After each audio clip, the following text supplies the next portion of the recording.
Hi everyone, welcome to my YouTube channel. ಬನ್ನಿ ಇವತ್ತು ಮುದ್ದು ಸೊಸೆ ಏನಾಗುತ್ತಂತ ನೋಡ್ಕೊಂಬರೋಣ.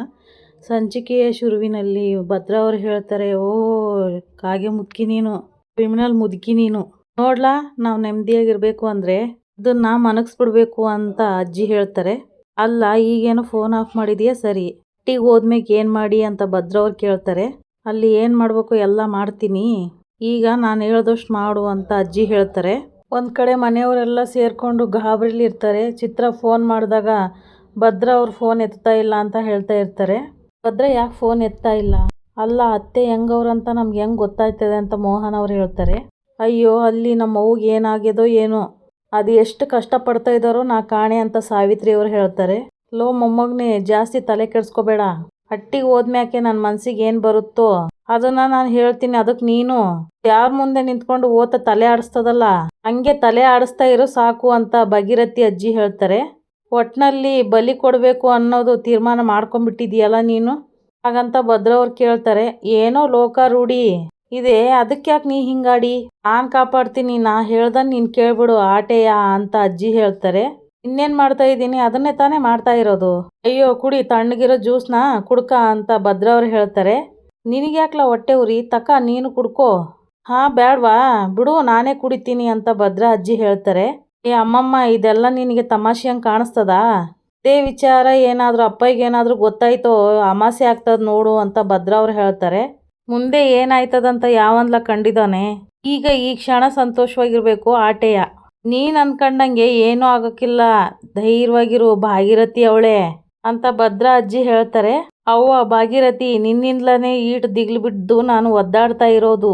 ಭದ್ರಾ ಹಾಗೆ ಅಜ್ಜಿ ಕಿತ್ತಾಡ್ತಾ ಇರಬೇಕಾದ್ರೆ ಅದೇ ಟೈಮಲ್ಲಿ ವಿದ್ಯಾ ಬರ್ತಾಳೆ. ಅದನ್ನು ನೋಡಿ ಭದ್ರಾ ಅಜ್ಜಿ ಹೇಳ್ತಾರೆ, ನೀನು ಇಲ್ಲೇ ಇರು, ನಾನು ಅವಳನ್ನ ಹೋಗಿ ಕರ್ಕೊಂಬರ್ತೀನಿ ಅಂತ ಹೇಳ್ತಾರೆ. ಇದೇನೇ ವಿದ್ಯಾ, ಈಟೊಂದು ಬಿರ್ನೆ ಬಂದ್ಬಿಟ್ಟೆ, ಪೂರ್ತಿ ಬರ್ದ್ಯೋ ಅಥವಾ ಅರ್ಧಕ್ಕೆ ನಿಲ್ಸ್ ಬಂದ್ಬಿಟ್ಯೋ ಅಂತ ಅಜ್ಜಿ ಕೇಳ್ತಾರೆ. ಇಲ್ಲ ಅಮ್ಮಮ್ಮ, ಪಾಯಸ ಆಯ್ತೀನಿ, ಏನು ಓದ್ಕೊಂಡಿದ್ನೋ ಅದೇ ಬಂದಿತ್ತು, ಅದಕ್ಕೆ ಆ ಬಿರ್ನೆ ಬರ್ದ್ಬಿಟ್ಟು ಬಂದ್ಬಿಟ್ಟೆ ಅಂತ ವಿದ್ಯಾವ್ರು ಹೇಳ್ತಾರೆ. ಪಾಸ್ ಆಯ್ತೀಯ ತಾನೇ ಅಂತ ಅಜ್ಜಿ ಕೇಳಿದಾಗ ವಿದ್ಯಾವ್ರು ಹೇಳ್ತಾರೆ, ಅಮ್ಮಮ್ಮ ನೀವು ಮತ್ತೆ ಗೌಡ್ರು ನನ್ನ ಮ್ಯಾಕೆ ಶಾನೆ ನಂಬಿಕೆ ಇಟ್ಕೊಂಡಿದ್ದೀರಾ, ನೀವು ಎಷ್ಟು ಕಷ್ಟ ಬಿದ್ದು ಎಕ್ಸಾಮ್ ಬರೆಯೋದಕ್ಕೆ ಅಂತ ಕರ್ಕೊಂಬಂದಿದ್ದೀರಾ, ನಾನು ನನಗೋಸ್ಕರ ಪಾಸ್ ಆಯ್ತೀನೋ ಇಲ್ವೋ ಗೊತ್ತಿಲ್ಲ, ಆದರೆ ನಿಮ್ಮಿಬ್ಬರಿಗೋಸ್ಕರ ಪಾಸ್ ಆಯ್ತೇ ಆಯ್ತೀನಿ ಅಮ್ಮಮ್ಮ ಅಂತ ವಿದ್ಯಾವ್ರು ಹೇಳ್ತಾರೆ. ಮಾತು ಅಂದರೆ ಇದಪ್ಪ, ಹೆಣ್ಮಕ್ಳಿಗೆ ಛಲ ಇರಬೇಕು, ಇದ್ರೇನೆ ಮನೆ ಉದ್ಧಾರ ಆಗುತ್ತೆ. ಹೌದು ಅಮ್ಮಮ್ಮ, ಗೌಡ್ರು ಎಲ್ಲಿ ಕಾಣಿಸ್ತಾ ಇಲ್ವಲ್ಲ ಅಂತ ವಿದ್ಯಾವ್ರು ಕೇಳ್ತಾರೆ. ಹಾ ಅಲ್ಲಿ ನೋಡು ಅಂತ ಭದ್ರಾ ಅಜ್ಜಿ ಹೇಳಿದಾಗ ವಿದ್ಯಾವ್ರು ಹೇಳ್ತಾರೆ, ಇದೇನಮ್ಮಮ್ಮ ಸಿಡಕ್ ಪೂತಿ ಸಿದ್ದಯ್ಯನ ಥರ ನಿಂತ್ಕೊಂಡವ್ರೆ, ಗೂರ್ ಅಂತ ಗುರಾಯಿಸ್ತಾ ಇದ್ದಾನೆ ಅವಾಗ್ಲಿಂದ, ನಡಿ ಬಿರ್ಬಿರ್ನೆ ಹೋಗೋಣ ಬಾ ಅಂತ ಅಜ್ಜಿ ಹೇಳ್ತಾರೆ. ಭದ್ರನ್ಗೆ ಹೇಳ್ತಾರೆ, ಏನು ಹಂಗೆ ನೋಡಿಯ ಈಗ ಅಟ್ಟಿಗೆ ಹೊಂಡದೆ, ನಡಿ ಅಲ್ಲೇನು ಕಾದದೋ ನೀನು ಮಾಡಿರೋದಕ್ಕೆ ಅಂತ ಭದ್ರಾ ಅವ್ರು ಹೇಳ್ತಾರೆ. ನೋಡು ನಿನ್ನಿಂದಲೇ ಆ ಅಟ್ಟಿಯವರು ಒಬ್ರು ತಪ್ಪತ್ತಡಿಗೆ ಒಬ್ರು ಫೋನ್ ಮಾಡ್ತಾ ಇದ್ದಾರೆ ಹಾಗಂತ ಭದ್ರಾ ಅವ್ರು ಹೇಳ್ತಾರೆ. ಹಾಗಂತ ಅವಳೇನು ಮಾಡಾಳು, ಬಾಯಿ ಮುಚ್ಕೊಂಡು ಹೋಗು ಏ ವಿದ್ಯಾ, ಆಗ್ಲಿಂದ ಅವನು ಹಂಗೆ ಆಡ್ತಾ ಇದ್ದಾನೆ, ನಡಿ ಹೋಗುಮ ಅಂತ ವಿದ್ಯಾನ್ಗೆ ಹೇಳ್ತಾರೆ. ಈ ಕಡೆ ಸಾವಿತ್ರಿ ಅವರು ಗಾಬರಿಯಿಂದ ಕೇಳ್ತಾರೆ, ಏನಾಯ್ತೆ ಫೋನ್ ಎತ್ತಾ ಇಲ್ವಾ, ಇಲ್ಲ ಕಣವ ಈಟೋ ತನಕ ರಿಂಗ್ ಆಯ್ತು, ಇವಾಗ ಸ್ವಿಚ್ ಆಫ್ ಬರ್ತಾ ಇದೆ ಅಂತ ವಿನಂತಿ ಅವ್ರು ಹೇಳ್ತಾರೆ. ಅಲ್ಲ ನಮ್ಮ ಭದ್ರನಿಗೆ ಒಂದು ಫೋನ್ ಮಾಡಿ ಹೇಳ್ಬೇಕು, ಅಟ್ಟಿಲಿ ಎಲ್ರು ಗಾಬರಿ ಆಗಿರ್ತಾರ ಅನ್ನೋದು ಗೊತ್ತಾಗಿಲ್ವೇ ಅಂತ ಈಶ್ವರಿ ಅವ್ರು ಹೇಳ್ತಾರೆ. ಅದು ಬಿಟ್ಬಿಟ್ಟು ಹಿಂಗ್ ಸ್ವಿಚ್ ಆಫ್ ಮಾಡ್ಕೊಂಡ್ರೆ ಹೆಂಗಕ್ಕ ಅನ್ಕೋಬೇಕು ಅಂತ ಮೋಹನ್ ಅವ್ರಿಗೆ ಹೇಳ್ತಾರೆ. ಅಯ್ಯೋ ದೇವ್ರೆ, ಹೆಂಗಪ್ಪ ಹಿಂಗಾಗಿ ಹೋಗ್ಬಿಡ್ತು, ಅವ್ವ ಬೇರೆ ಅಪ್ಪ ಕನ್ಸಲ್ ಬಂದಿದ್ರು ಅಂತ ಏನೇನೋ ಹೇಳ್ತಾ ಇದ್ರು, ಈಗ ನೋಡಿದ್ರೆ ಹಿಂಗಾಗೋಗದೆ, ನಾನಾದ್ರೂ ಅಟ್ಟಿಲಿ ಇರ್ಬೇಕಾಗಿತ್ತು, ನನ್ ಮಂಕ್ ಬುದ್ಧಿಗೆ ಹೊಳಿಲೇ ಇಲ್ಲ ಅಂತ ಸಾವಿತ್ರಿ ಅವರು ಗೋಳಾಡ್ತಾ ಇರ್ತಾರೆ. ಅವ್ವ ನೀನ್ ಇದ್ದಿದ್ರೆ ಟ್ರೀಟ್ಮೆಂಟ್ ಕೊಟ್ಟು ಸರಿ ಮಾಡ್ಬಿಡ್ತಾ ಇದ್ದ್ಯಾ, ಸುಮ್ಕಿರವ, ಮೊದ್ಲೇ ಗಾಬರಿಲಿ ಇದೀವಿ ಅಂತ ವಿನಂತಿ ಅವ್ರು ಹೇಳ್ತಾರೆ. ಲೇ ಹಂಗಂದ್ಬಿಟ್ಟು ಇಲ್ಲೇ ಇದ್ದಿದ್ರೆ ಏನಾದ್ರೂ ಮಾಡ್ತಾ ಇರ್ಲಿಲ್ವೇನೆ ನಾನು ಅಂತ ಸಾವಿತ್ರಿ ಅವ್ರು ಕೇಳ್ತಾರೆ. ಯಾವ್ರ ದಯೆಯಿಂದ ನಮ್ಮ ಅವ್ವ ಸಂದಾಗಿದ್ರೆ ಸಾಕಪ್ಪ. ಅಷ್ಟರಲ್ಲಿ ಕಾರ್ ಸೌಂಡ್ ಆಗುತ್ತೆ. ವಿನಂತಿ ಅವ್ರು ಹೇಳ್ತಾರೆ, ಅವ್ವ ಮಾವ ಏನೋ ಅಟ್ಟಿಗೆ ಬಂದ್ಬಿಟ್ರು, ಇವಾಗ ಇವ್ರೇನು ಹೇಳಾರೋ. ಒಳಗಡೆ ಬರ್ತಾ ಇದ್ದಾಗೆ ಶಿವರಾಮೇಗೌಡರು ಹೇಳ್ತಾರೆ, ವೆಂಕಟೇಶ್ ಮುಂದಿನ ವಾರಕ್ಕೆ ಒಂದು ಮೀಟಿಂಗ್ ಅರೇಂಜ್ ಮಾಡಿಬಿಡು, ಕೂತು ಚರ್ಚೆ ಮಾಡಿಬಿಡೋಮ್ಮ, ಅದು ನಾಳೆ ಮೀಟಿಂಗಿಗೆ ನಾನು ಕೇಳಿದ ಮಾಹಿತಿ ಎಲ್ಲ ಸಿದ್ಧವಾಗಿದೆ ಅಲ್ವೇ. ಹ್ಞೂ ಸರ್, ಎಲ್ಲ ರೆಡಿ ಇದೆ, ಒಂದು ಡಾಕ್ಯುಮೆಂಟ್ ಬರಬೇಕು, ಅದು ಬಂದಮೇಲೆ ಎಲ್ಲ ಸರಿ ಹೋಗುತ್ತೆ ಅಂತ ವೆಂಕಟೇಶ್ ಅವರು ಹೇಳ್ತಾರೆ. ಶಿವರಾಮೇಗೌಡರು ಹೇಳ್ತಾರೆ, ಇದೇನು ಮನೆ ಹೈಕ್ಳೆಲ್ಲ ಹಿಂಗೆ ನಿಂತ್ಕೊಂಡ್ಬಿಟ್ಟಿದ್ದೀರಿ, ಅವ್ವ ಎಲ್ಲಿ ಕಾಣಿಸ್ತಾ ಇಲ್ವಲ್ಲ. ಮೋಹನ ನಿನ್ನೆ ಅಲ್ವೇ ಕೇಳ್ತಾ ಇರೋದು, ಯಾಕೆ ಏನಾಯ್ತು, ಯಾಕೆ ಎಲ್ರು ಗಾಬರಿಯಾಗಿದ್ದೀರಾ. ರೀ ನೀವು ಗಾಬರಿ ಮಾಡ್ಕೊಳ್ಳಲ್ಲ ಅಂದರೆ ನಾನು ಒಂದು ವಿಷಯ ಹೇಳ್ತೀನಿ ಅಂತ ಅಜ್ಜಿಗೆ ಹೃದಯಘಾತ ಆಗಿದೆ ಅಂತ ಎಲ್ಲ ಎಕ್ಸ್ಪ್ಲೇನ್ ಮಾಡಿ ಮೋಹನ್ ಅವ್ರು ಹೇಳ್ತಾರೆ. ನಾವು ಗುಡಿಗೆ ಹೋಗಿ ಅಟ್ಟಿಗೆ ಬಂದ ಮೇಲೇನೆ ನಮ್ಗೆ ಈ ವಿಷಯ ಗೊತ್ತಾಗಿದ್ದು. ಚಂಪಾ ಗಾಬರಿಲಿ ಯಾರಿಗೂ ಫೋನ್ ಮಾಡಿಲ್ಲ. ಮೋಹನ್ ಅವರು ಹೇಳಿದಾಗ ಶಿವರಾಮೇಗೌಡರಿಗೆ ಕೋಪ ಬಂದು ಹೇಳ್ತಾರೆ, ಛೇ, ಹೆಂಗಸರಿಗೆ ಇಷ್ಟು ಬೇಜವಾಬ್ದಾರಿತನ ಇರಬಾರ್ದು. ಈಗ ಯಾವ ಆಸ್ಪತ್ರೆಯಲ್ಲಿ ಇದ್ದಾನಂತೆ, ಡಾಕ್ಟರ್ ಏನು ಹೇಳಿದ್ರಂತೆ ಅಂತ ಶಿವರಾಮೇಗೌಡರು ಕೇಳ್ತಾರೆ. ಅದನ್ನ ಕೇಳನಂತಾನೆಯ ಭದ್ರನ್ಗೆ ಫೋನ್ ಮಾಡಿದೆ ಭಾವ. ಆದ್ರೆ ಭದ್ರ ಫೋನ್ ಎತ್ತುತ್ತಾ ಇಲ್ಲ. ಏನ್ ಮಾಡೋದು ಅರ್ಥ ಆಯ್ತಾ ಇಲ್ಲ ಅಂತ ಈಶ್ವರಿ ಅವ್ರು ಹೇಳ್ತಾರೆ. ವೆಂಕಟೇಶ್ ಬಾಯಿಲಿ ನೋಡು, ನಮ್ಮ ಅವನಿಗೆ ಹುಷಾರಿಲ್ಲಂತೆ. ಮೊದಲು ಇನ್ಸ್ಪೆಕ್ಟರ್ಗೆ ಕಾಲ್ ಮಾಡಿ ಭದ್ರ ಅವನ್ನ ಯಾವ ಹಾಸ್ಪಿಟ್ಲಿಗೆ ಕರ್ಕೊಂಡು ಹೋಗಿದ್ದಾನಂತ ತಿಳ್ಕೊಳಕ್ ಹೇಳು ಅಂತ ಹೇಳ್ತಾರೆ ಶಿವರಾಮೇಗೌಡರು. ಒಂದು ಆಸ್ಪತ್ರೆನೂ ಬಿಡಬಾರ್ದು, ಎಲ್ಲ ಆಸ್ಪತ್ರೆನೂ ಚೆಕ್ ಮಾಡಕ್ ಹೇಳು. ಈ ಕಡೆ ಭದ್ರ ಅವರು ಕಾರ್ ಓಡಿಸ್ತಾ ಇರಬೇಕಾದ್ರೆ ಅಜ್ಜಿ ಕನ್ನಡಕ ಹಾಕ್ಕೊಂಡು ಖುಷಿಯಾಗಿ ಡ್ಯಾನ್ಸ್ ಮಾಡ್ತಾ ಇರ್ತಾರೆ. ಆಗ ಭದ್ರ ಅವ್ರು ಹೇಳ್ತಾರೆ, ಇಷ್ಟೊತ್ತಿಗೆ ಅಪ್ಪಯ್ಯ ಅಟ್ಟಿಗೆ ಬಂದಿರ್ತಾರೆ. ಹೋದಟ್ಟಿಗೆ ಅದೇನು ಕೇಳ್ತಾರೋ ಏನೋ. ಮುದುಕಿಗೆ ಅದೇನಾದರೂ ಚಿಂತೆ ಇದೆಯೇನೋ ನೋಡು. ಏ ಮುದುಕಿ, ಮಾಡು ಅದೇ ಡ್ಯಾನ್ಸ್ ಮಾಡಿಯೋ, ಮಾಡು ಅಟ್ಟಿಗೆ ಹೋದ್ಮೇಲೆ ಐತೆ ನಿನಗೆ ಅಂತ ಭದ್ರ ಅವ್ರು ಹೇಳ್ತಾರೆ. ನಾನಿರ್ಬೇಕಾದ್ರೆ ನೀನು ಯಾಕೋ ಚಿಂತೆ ಮಾಡ್ತೀಯಾ? ಅಜ್ಜಿ ಕೇಳಿದಾಗ ಭದ್ರ ಅವ್ರು ಹೇಳ್ತಾರೆ, ನಿನ್ನ ಜಂಬ ಏನಿದ್ರು ನನ್ನ ಹತ್ರ ಅಷ್ಟೇಯ. ಅಪ್ಪ ಏನು ಮುಂದೆ ಏನು ನಡೆಯೋಕ್ಕಿಲ್ಲ ಅಂತ ನನಗೆ ಗೊತ್ತು. ಏನ್ಲಾ ನಿಮ್ಮ ಅಪ್ಪನ ಕಂಡ್ರೆ ನಾನೇನು ಗಡಗಡ ನಡಿಗೆನಾ? ನನಗೇನು ಆ ಭಯ ಇಲ್ಲ ಅಂತ ಭದ್ರ ಅಜ್ಜಿ ಹೇಳ್ತಾರೆ. ಆಗ ಓ ಇಲ್ವಾ, ಮತ್ತೆ ಅಪ್ಪಯ್ಯ ಬಂದ್ ಕೂಡ್ಲೆ ಗಡಗಡ ನಡುಗ್ತಾ ಇರ್ತೀಯಾ? ಮೊಮ್ಮಗನೇ ಏನಾದರೂ ಮಾಡು ಅಂತ ಡೌ ಮಾಡ್ತಾ ಇರ್ತೀಯಾ ಅಂತ ಭದ್ರವ್ರು ಹೇಳ್ತಾರೆ. ಅದು ಅವಾಗ ಕಣಂತೆ, ಈಗ ಅಟ್ಟಿಗೋಗಿ ನಾನು ಏನು ಮಾಡ್ಬೇಕಂತ ನನಗೆ ಸಂದಾಗ ಗೊತ್ತದೆ. ನೀನು ಮೊದಲು ಸರಿಯಾಗಿ ಗಾಡಿ ಓಡಿಸು ಅಂತ ಅಜ್ಜಿ ಹೇಳ್ತಾರೆ. ಏ ವಿದ್ಯಾ, ನಿನ್ನ ಪುಸ್ತಕ ಎಲ್ಲ ಸುಟ್ಟಾಕ್ಬಿಟ್ಟಿದಾರೆ ತಾನೇ, ಮತ್ತೆ ಇವಾಗ ಹೆಂಗೆ ಓದ್ಕೊತಾ ಇದೀಯಾ ನೀನು? ಅಜ್ಜಿ ಕೇಳ್ತಾರೆ. ಆಗ ವಿದ್ಯಾವ್ರು ಹೇಳ್ತಾರೆ, ಅಮ್ಮಮ್ಮ ಮೊದಲು ಓದ್ಕೊತಾ ಇದ್ದೆ ಅಲ್ವೇ, ನೋಟ್ಬುಕ್ಕಲ್ಲಿ ಒಂದಿಷ್ಟು ಪಾಯಿಂಟ್ನ ನೋಟ್ ಮಾಡ್ಕೊಂಡು ಇಟ್ಕೊಂಡಿದ್ದೆ, ಅದನ್ನೇ ಓದ್ಕೊತಾ ಇದ್ದೀನಿ ಅಮ್ಮಮ್ಮ ಅಂತ ವಿದ್ಯಾವ್ರು ಹೇಳ್ತಾರೆ. ಬರೀ ಅಷ್ಟು ಓದ್ಕೊಂಬಿಟ್ರೆ ಆದದೆ, ಪರೀಕ್ಷೆ ಬರೆಯೋಕ್ಕೆ ಕಷ್ಟ ಆಗಕ್ಕಿಲ್ವೇ ಅಂತ ಅಜ್ಜಿ ಕೇಳ್ತಾರೆ. ಕಷ್ಟ ಆಯ್ತೈತೆ ಅಮ್ಮಮ್ಮ, ಆದರೆ ಏನು ಮಾಡಲಿ, ಅದರಲ್ಲೇ ಓದ್ಕೋಬೇಕು ಹಾಗಂತ ವಿದ್ಯಾವ್ರು ಹೇಳಿದಾಗ ಭದ್ರಾ ಅಜ್ಜಿ ಹೇಳ್ತಾರೆ, ನೋಡೆ ಇಷ್ಟೆಲ್ಲ ಕಷ್ಟಪಟ್ಟು ನನ್ನ ಮೊಮ್ಮಗನ ಕರ್ಕೊಂಬಂದು ನಿನ್ನ ಕೈಲಿ ಪರೀಕ್ಷೆ ಬರೆಸ್ತಾ ಇರೋದು ನೀನು ಹೆಂಗೆಂಗೋ ಬರೆಯೋದಕ್ಕಲ್ಲ, ಚೆನ್ನಾಗಿ ಬರಬೇಕು ಅಂತ ಅಜ್ಜಿಯವರು ವಾರ್ನಿಂಗ್ ಮಾಡ್ತಾರೆ. ಅದಕ್ಕೇನು ನೀನೀಗ ಅವಳಿಗೆ ಪಾಠ ಹೇಳ್ಕೊಟ್ಟಿಯೇ ಹಾಗಂತ ಭದ್ರವ್ರು ಕೇಳಿದಾಗ ಅಜ್ಜಿ ಹೇಳ್ತಾರೆ, ನಾನು ಯಾಕಪ್ಪ ಪಾಠ ಹೇಳ್ಕೊಳ್ಳಿ, ನನ್ನ ಹುಲಿ ಮರಿ ಇಲ್ವೇ, ಅವನೇ ಎಲ್ಲ ಪುಸ್ತಕನ ತಂದು ಕೊಡ್ತಾನೆ. ಯಾರು ಆ ಬೇಕುಪ್ಪ ಹಾಗಂತ ಭದ್ರವ್ರು ಕೇಳಿದಾಗ ಅಜ್ಜಿ ಹೇಳ್ತಾರೆ, ನೀನೇ ಕಾಗೆ ಮುದ್ಕಿ, ನಿಂದು ಯಾಕೋ ಶಾನೆ ಜಾಸ್ತಿ ಆಯಿತು. ಇದೇ ತಡಿ, ನೀನು ಹಿಂಗೆ ನನಗೆ ಕಾಟ ಕೊಡ್ತಾ ಇರು. ಹೋಗ್ತಾ ದಾರಿಲಿ ನಿನ್ನ ಯಾವುದಾದ್ರೂ ಕಾಲುವೆಗೆ ಎಸಿಲಿಲ್ಲ ಅಂದರೆ ಕೇಳು. ಮೊದಲು ಪುಸ್ತಕವ ತಂದುಕೊಟ್ಟು ನನ್ನನ್ನು ಎಲ್ಲಿ ಬೇಕಾದರೂ ಎಗರಿಸುವಂತೆ ಅಂತ ಅಜ್ಜಿ ಹೇಳ್ತಾರೆ. ಸರಿ ಮುನಿಸ್ಕೋಬೇಡ, ದಾರಿಲಿ ಅವೆಲ್ಲ ತಗೊಂಡು ಕೊಟ್ಬಿಡಪ್ಪ ಅಂತ ಹೇಳ್ತಾರೆ ಅಜ್ಜಿ. ಆಗ ಭದ್ರವ್ರು ಹೇಳ್ತಾರೆ, ಅಜ್ಜಿಗೆ ಮಾತ್ರೆ ಚಿಂತೆ ಆದರೆ ಮೊಮ್ಮಗನಿಗೆ ಕರೆನ್ಸಿ ಚಿಂತೆ ಅಂತೆ.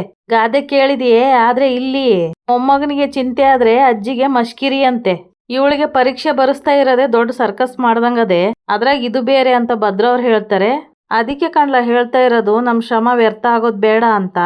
ಯಾಕಂದ್ರೆ ಅವಳು ಸಂದಾಗಿ ನಂಬರ್ ತಗೋಬೇಕಲ್ವೇ, ಮೊದಲೇ ಅವಳು ಬಸ್ರಿ ಹಾಗಂತ ಅಜ್ಜಿ ಹೇಳ್ತಾರೆ. ಎಲ್ಲದಕ್ಕೂ ಇದೊಂದು ಗುಮಾನ ತೋರಿಸ್ಬಿಟ್ಟು ಕೆಲಸ ಮಾಡಿಸ್ಕೊತಾ ಇದೀಯಾ, ಆಮ್ಯಾಗ ನಿನ್ಗೆ ಅದೇ ತಡಿ ಅಂತ ಭದ್ರವ್ರು ಹೇಳ್ತಾರೆ.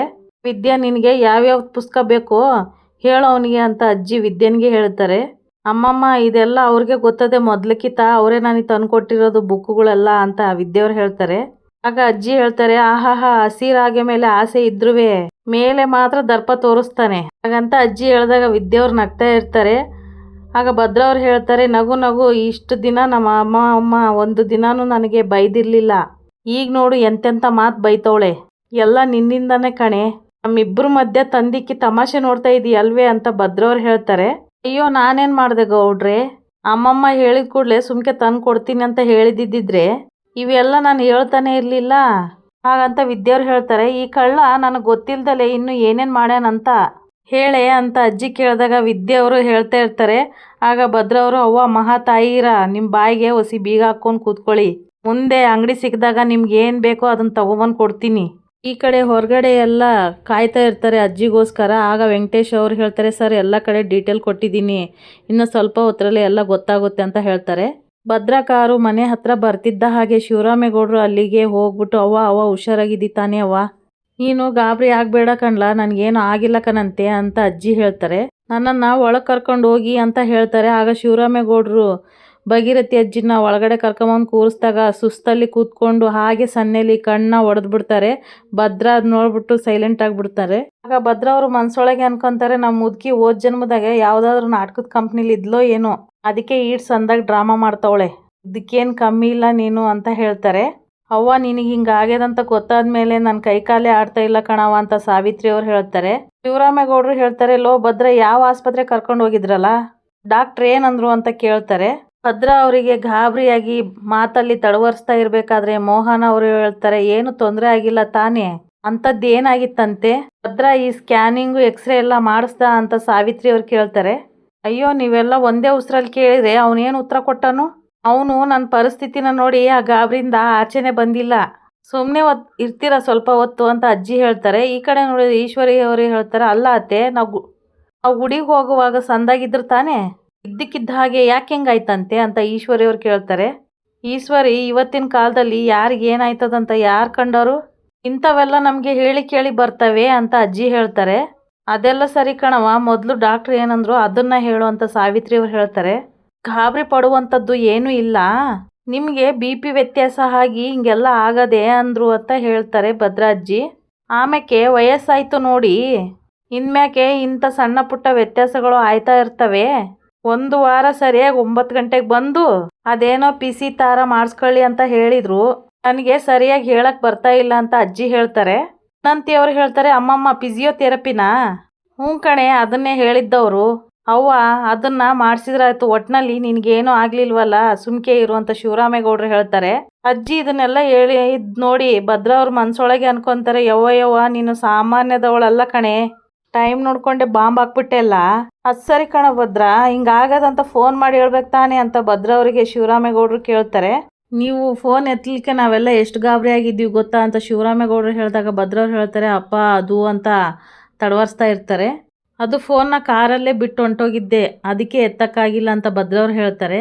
ಶಿವರಾಮ ಅಲ್ಲಿ ಡಾಕ್ಟ್ರ್ ಹೇಳಿದ್ನೆಲ್ಲ ಮಾಡೋಕ್ಕೆ ಇತ್ಲಾಗಿಂದ ಅತ್ಲಾಗಿಂದ ಇತ್ಲಾಗೆ ಎದ್ದು ಬಿದ್ದು ಓಡೋಗೋದ್ರಲ್ಲೇ ಆಗೋಗಿತ್ತು. ಸರಿ ಕಣಪ್ಪ ಭದ್ರ, ಯಾವ ಆಸ್ಪತ್ರೆಗೆ ಹೋಗಿದ್ರಿ ಈಶ್ವರಿ ಅವರು ಕೇಳಿದಾಗ ಅಜ್ಜಿ ಹಾಗೆ ಭದ್ರ ಒಂದೇ ಮಾತಲ್ಲಿ ಒಬ್ರು ಸರ್ಕಾರಿ ಆಸ್ಪತ್ರೆ ಒಬ್ರು ಪ್ರೈವೇಟ್ ಆಸ್ಪತ್ರೆ ಅಂತ ತಡವರಿಸಿ ಹೇಳ್ತಾ ಇರ್ತಾರೆ. ಆಗ ಭದ್ರ ಅವ್ರ ಮನಸ್ಸೊಳಗೆ ಅನ್ಕೊಂತಾರೆ, ಕಳ್ಳನ ಕೈಯಲ್ಲಿ ಕತ್ಲೆ ಇದ್ದರೂ ಬೆಳಕಿಗೆ ಅಲ್ದಾಡಿದ್ರು ಅನ್ನಂಗೆ ಆಯಿತು ನನ್ನ ಕತೆ ಅಂತ ಮನಸ್ಸೊಳಗೆ ಗುಣಗಾಡ್ತಾ ಇರ್ತಾರೆ. ನನಗೆ ನೀನೇ ಬುದ್ಧಿ ಹೇಳಿ ಕೊನೆಗೆ ನನ್ನನ್ನೇ ಸಿಕ್ಕಾಕ್ಸ್ಬಿಟ್ಲು ಕಾಗೆ ಮುದ್ಕೆ ಅಂತ ಮನಸ್ಸೊಳಗೆ ಅನ್ಕೋತಾರೆ ಭದ್ರ ಅವರು. ಇದೇನಮ್ಮಮ್ಮ ನೀನು ನೋಡಿದ್ರೆ ದೊಡ್ಡ ಆಸ್ಪತ್ರೆ ಅಂತ ಹೇಳ್ತೀಯ, ಭದ್ರ ನೋಡಿದ್ರೆ ಪ್ರೈವೇಟ್ ಹಾಸ್ಪಿಟ್ಲು ಅಂತ ಹೇಳ್ತವನೆ. ಹಾಗಂತ ಚಿತ್ರ ಅವ್ರು ಕೇಳಿದಾಗ ಅಜ್ಜಿ ಹೇಳ್ತಾರೆ, ಎರಡು ಸತ್ಯನೇ ಕಣೆ, ಮಂಡ್ಯದ ಪ್ರೈವೇಟಲ್ಲಿ ದೊಡ್ಡ ಆಸ್ಪತ್ರೆ ಇರೋದು ಒಂದೇ ತಾನೇ, ಅಲ್ಲಿಗೆ ಹೋಗಿದ್ವಿ, ಅದನ್ನ ಅವನು ಹಂಗೆ ಹೇಳ್ದ ಆಟೆಯ ಅಂತ ಅಜ್ಜಿ ಹೇಳ್ತಾರೆ. ಅಲ್ವೇ ಎದೆ ಹಿಡ್ಕೊಂಡು ಉಸಿರು ಹಿಡ್ಕೊಂಡು ಜೀವ ಉಳಿಸ್ಕೊಂಡು ಈಗ ತಾನೇ ಆಸ್ಪತ್ರೆಯಿಂದ ಬಂದಿದ್ದೀನಿ, ಸ್ವಲ್ಪ ಸುಧಾರಿಸ್ಕೊಳ್ಳಿ ಅನ್ನೋದನ್ನು ಬಿಟ್ಟು ಇದೇನೇ ಹಿಂಗೆಲ್ಲ ಕೇಳ್ತಾ ಇದೆಯಾ ಅಂತ ಅಜ್ಜಿ ಹೇಳ್ತಾರೆ. ಯಾಕೆ ನಾನು ಬದುಕು ಬಂದಿರೋದು ನಿಮ್ಗೆ ಯಾರಿಗೂ ಇಷ್ಟ ಇಲ್ವೇ? ಆಗ ಶಿವರಾಮೇಗೌಡರು ಹೇಳ್ತಾರೆ, ಅವ್ವ ಅದ್ಯಾಕಂಗೆ ಮಾತಾಡ್ತಾ ಇದೆಯಾ ಬಿಡು, ನಿನ್ನ ಆರೋಗ್ಯದ ವಿಚಾರದಲ್ಲಿ ಏನಾಗುತ್ತೋ ಏನೋ ಅಂತ ಅವ್ರಿಗೆ ಭಯ, ಅದಕ್ಕೆ ಇಷ್ಟೊಂದು ಸಲ ಕೇಳ್ತಾ ಇದ್ದಾರೆ. ಅದು ಸರಿ ಕಣಪ್ಪ ಭದ್ರ, ಯಾವ ಡಾಕ್ಟ್ರಿಗೆ ತೋರಿಸಿದ್ರಿ ಅಂತ ಈಶ್ವರಿ ಅವ್ರು ಕೇಳ್ತಾರೆ. ಭದ್ರ ಅವ್ರ ಹೆಸರು ಬಂದು ಅಂತ ಹೇಳ್ತಾ ಇರ್ಬೇಕಾದ್ರೆ ಅಜ್ಜಿ ಹೇಳ್ತಾರೆ, ಅದು ಯಾರೋ ಲೇಡಿ ಡಾಕ್ಟ್ರು ಕಣೆ. ಆಗ ಈಶ್ವರಿ ಅವ್ರು ಹೇಳ್ತಾರೆ, ಓ ಹೌದೇ, ಸರಿ ರಿಪೋರ್ಟ್ ಏನು ಬಂದದೆ ನೋಡೋಣ, ಕೊಡಪ್ಪ ಭದ್ರ ಇಲ್ಲಿ ರಿಪೋರ್ಟ್ನ ಅಂತ ಕೇಳ್ತಾರೆ. ಮೊಮ್ಮಗನೇ ಅದೇನೋ ಡಾಕ್ಟ್ರು ಬರ್ಕೊಟ್ರಲ್ಲ ತೋರ್ಸೋದನ್ನ ಅಂತ ಭದ್ರರಿಗೆ ಅಜ್ಜಿ ಕೇಳ್ತಾರೆ. ಅಮ್ಮಮ್ಮ ಅವ್ರು ಕೊಟ್ಟಿದ್ನ ನಿಂತವ ಕೊಟ್ಟಿದ್ನಲ್ಲ ಅಂತ ಭದ್ರವ್ರು ಹೇಳ್ತಾರೆ. ನಾನು ಒಳಗೆ ಬಂದಾಗ ಅದನ್ನ ವಿದ್ಯನ್ ಕೈ ಕೊಟ್ಟೆ, ವಿದ್ಯಾ ಕೊಡೆ ಅದನ್ನ ಅಂತ ಹೇಳ್ತಾರೆ. ವಿದ್ಯವ್ರು ಹೇಳ್ತಾರೆ, ಅಮ್ಮಮ್ಮ ನೀವು ನನ್ನ ಕೈ ಕೊಟ್ರ, ಅದು ಎಲ್ಲಿ ಅಂತ ತಡವರಿಸ್ತಾ ಇರ್ಬೇಕಾದ್ರೆ ಅಜ್ಜಿ ಹೇಳ್ತಾರೆ, ಬಿಟ್ಬಿಟ್ಟು ಬಂದ್ರ, ದುಡ್ಡೆಲ್ಲಿ ಕಟ್ತಾ ಇದ್ವಿ ಅಲ್ಲೇ ಬಿಟ್ಬಿಟ್ಟು ಬಂದ್ರ, ಆಬ್ರಿ ಆಗ್ಬೇಡ್ರಿ ನನಗೇನು ಆಗಿಲ್ಲ ಅಂತ ನಾನು ಅಷ್ಟು ಬಡ್ಕೊಂಡ್ರು ಮತ್ತೆ ಬಿಟ್ಬಿಟ್ಟು ಬಂದ್ರ. ಹ್ಞೂ ಅಮ್ಮಮ್ಮ ಹ್ಞೂ ಅಂತ ವಿದ್ಯವ್ರು ಹೇಳ್ತಾರೆ. ಬಿಡಿ ಹೆಂಗೋ ನಾಳೆಗೆ ಅಲ್ಲಿಗೆ ಹೋಯ್ತೀವಲ್ಲ ಈಸ್ಕೊಳ್ಳೋಣ ಬಿಡಿ ಅಂತ ಅಜ್ಜಿ ಹೇಳ್ತಾರೆ. ಇಲ್ಲಿಗೆ ಈ ಸಂಚಿಕೆ ಮುಗಿಯುತ್ತೆ.